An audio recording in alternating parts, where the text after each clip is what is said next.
Hello everyone! Ngayon ay gagawa na naman tayo ng panibagong video tungkol sa paggamit ng Excel at kung saan ay aalamin natin kung ano nga ba ang pivot table at saan ito ginagamit. So, wag na nating patagalin pa. Tara, alamin na natin. So, ang pinakaunang tanong, ano nga ba itong pivot table? So, ang pivot table ay isang statistical tool na kung saan pwede mong i-summarize yung dataset mo. Halimbawa, gusto mong makuha yung total, yung sum, yung averages, at saka ranges, at saka quartiles ng iyong datasets.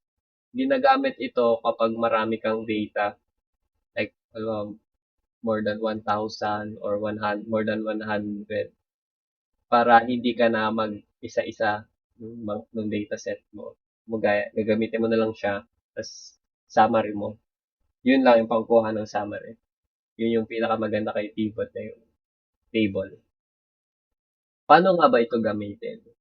So, ang pinakauna na dapat nating malaman is meron kang apat na components. Una, yung column. Pangalawa is yung rows. Pangatlo is values. Pang-apat is filter. So, ano nga ba itong apat na ito? So, wag na nating patagalin. Ah, alamin na natin. Tuturo ko na sa inyo. So, una, meron kang dataset dito. So, control A nyo lang. Control A. Tapos, under insert pane, makikita nyo sa pinakauna yung pivot table. Tapos, from table range. Click nyo lang yan. Tapos ito, may lalabas na pop-up sa inyo. Click nyo lang yung okay. And then, makikita nyo, pivot table. To build a report, choose a field from pivot table field list. So, ano yung pivot table field list? Tingnan nyo dito sa right side. Ito, pivot table field list. Then, makikita nyo dito sa unang box is yung header niya. ID, date, region, city, category, product, quantity, unit price, and total price. So, ano nga ba itong mga to? Balik tayo dun sa dataset natin. Ito yan sila. ID. So, itong column mo. Meron kang column ng ID, column ng date, column ng region, city, category, product, quantity, unit price, and total price. So, ito lahat yan sila. Header name. So, yung pinakauna sa bandang baba is filters. Ito, dito mo ilalagay kung ano yung gusto mong filter sa datasets mo. Pero, ang kailangan nyo munang malaman is yung columns. Actually, lahat tong apat, mahalaga to. Itong filter, columns, rows, and values. So, yung column, halimbawa, may tanong sa inyo, binigyan ka ng dataset. Hey, kailangan kong malaman kung magkano ang total price, total sales sa region East. So, paano yon? So, for example, ang region, kailangan nating malaman kung ano yung total price sa region. So, maraming way para malaman mo yung total price ng region. So, pwede natin gawin is i-drag natin tong region sa column or sa rows. Kung mapapansin nyo, nung nilagay natin sa column, may lumabas na east, west, tas grand total. Tas pag nilagay mo yung total price sa value, kung mapapansin mo, nag-auto sum siya. Ibig sabihin, isinasum niya yung total price, which is sa dataset mo is isa-isa. So, kung gusto mong malaman yung total, gamitin mo na lang si pivot table. So, sa columns, total price. So, ibig sabihin, si is, ang total price niya is 21,524.36. Tapos si West, 11,801.22. Na merong total sales na 33,225.58. So, yun. Meron ka na agad sagot sa tanong na si East ay mayroong 21,524 sales. Which is yun yung unang tanong. Paano kung merong tanong na gusto kong malaman kung ano yung total sales ng carrots sa East? So, paano yun? Kasi ito is lang eh. By region lang eh. So, gusto mong malaman yung total sales ng carrots sa East. So, paano yon? So, tanggalin muna natin. Ang unaw nating gagawin is ano yung hinahanap natin. So, product. Ano yung product? Lagyan natin sa rows. Carrots. So, nandiyan si carrots. Saan siya hinahanap? Saan region? Sa East. So, pwede nating ilagay sa column. Tapos, yung total price, ilagay natin sa values. Yan yung sum niya. Sum of total price. So, si is, ito yung si is niya. Ito yung total niya na naka-breakdown sa arrow root, banana, brown, carrot. So, hinahanap natin is si carrots ng is. So, si carrots ng is merong 4,200, palaki natin. Yan. 249.77. Paano kung yan lang ang gusto niyang makita? Ayaw niya nang makita to. Ito. Ito. So, si is lang. So, pwede nating gawin is lagay lang natin sa filters. Dito na papasok yung filters natin. Sa region. Anong region yon? Tsaka anong product yon? So, region, si mo lang.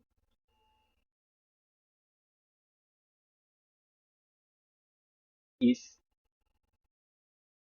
si product, banana, carrots. Ito yung total price mo. Carrots. Ngayon, may hindi mo na kailangang i-filter out pa dito. For example, anong region siya is,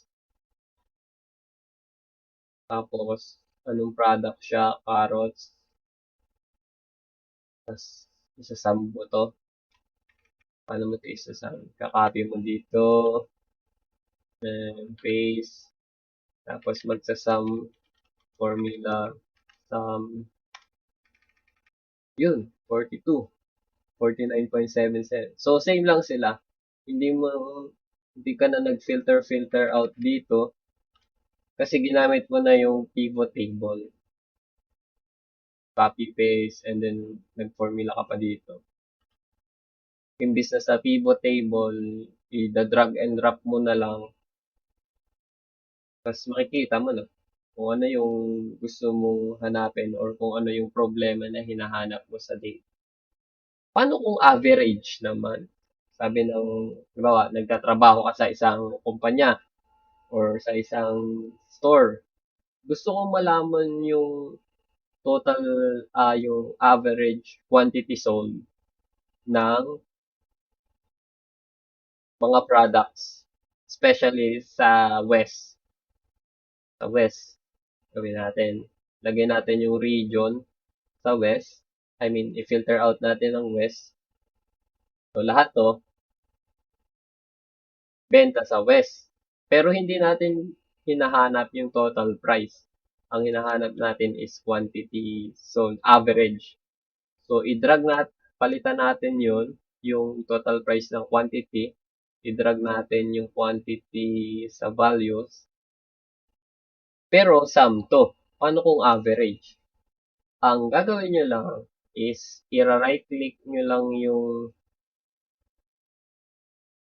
left click nyo lang yung values na sum of quantity. Ito. Tapos, sa pinakababa, may magpa-pop up dyan. I-click nyo lang yung value field settings. Then, makikita nyo dito, yung average. Click nyo lang yung average. Tapos, click nyo yung okay. So, yan. So, ibig sabihin, ang value mo dito is, ang average quantity sold mo is 61 sa west, which is sa carrots is 63.78 ang average na benta. Ayan. Paano kung gusto nyong isama yung sales sa average quantity? So, i-drag nyo lang yung total price sa values, sum na siya. So, ibig sabihin nito, itong carrots mo, meron kang, ang interpretation nyo dyan, meron kang total sales sa west, kasi naka-filter ka ng west na region, na 3,161 na may average quantity sold na 63.70. So, yun. Meron ka na agad summary sa dataset mo. Paano kung gusto mong malaman breakdown? Ay, hindi. Gusto mong malaman kung anong region yung may pinakamataas na benta, tsaka kung anong city, aling category, tsaka anong product. Paano kung magkakasama na sila lahat? Gusto mo magkakasama na? Pwede po yun. Una, i-drag mo yung region. I-drag mo lang sa row. Tapos yung city, drag mo din lang sa row. Kita mo dito, sa east, may total 21,000 ka, which is sa Boston is 13 and 8.2. Tapos ganun sa Los Angeles tsaka sa San Diego. Ngayon, gusto mong malaman kung anong category ng specific city. Yung breakdown pa ng city. Anong category yan. Ito. Drag mo lang yung category. So, sa east, ito yung buong east mo. Tapos sa Boston, ang category mo is itong bars, cookies, crackers, and snacks. Ayan, ito yung sales niya. 3,000 sa bars sa Boston, 3,000 yung sales mo sa category na bars under ng City Boston sa region na East.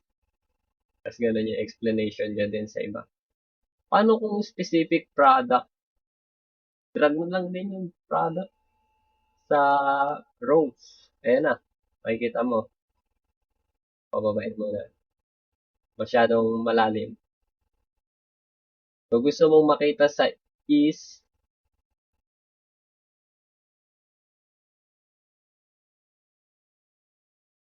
ayan, sa east. Tapos sa Boston, anong category, anong product sa, anong category sa Boston ang may pinakamataas? So, 3-3. Tapos ang tanong, anong product ng bars? Drag mo lang, click mo lang siya. Ang pinakamataas pala dito is carrots. 2,200. Tapos the rest, pag tinanong ka, in terms of cookies, ano namang product? Oatmeal and raisins. Ay, oo nga, oatmeal and raisins. Ganun din, sa iba, breakdown na lang siya. New York, anong category, anong product sa specific category. Yun. Other region naman, anong city. Tapos, pwede nyo ilagay yung average quantity, average nyo lang. And yan, may pivot table na kayo tungkol sa specific region, category, halimbawa, region. Anong mabenta sa region na is Siyempre, titingnan mo yan sa quantity sold. So, cookies. Pero mura lang kasi ang cookies. Actual, ano ba? Yeah, cookies ang pinakamabenta. Kasi 10,000 yung nabenta. Yan. So, yun. Nakuha mo na, nakagawa ka na agad ng summary sa pivot sa dataset mo gamit yung pivot table. So, pag pinaghawa kayo ng data tungkol sa, bigyan mo ako ng summary ng ganito, pero merong date, gusto nyo isama yung date, lagay mo lang sa filter kung anong araw, dyan ba, January 1, ito yung benta natin ng January 1, January 4, ganun lang yung filters.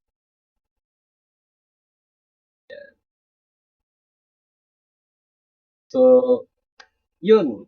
Yun guys. Sana may natutunan kayo sa video na ito at huwag niyong kalimutan mag-like, i-follow ang ating YouTube channel para marami pa tayong magawang video. So, yun lang. Happy Excel learning. Peace.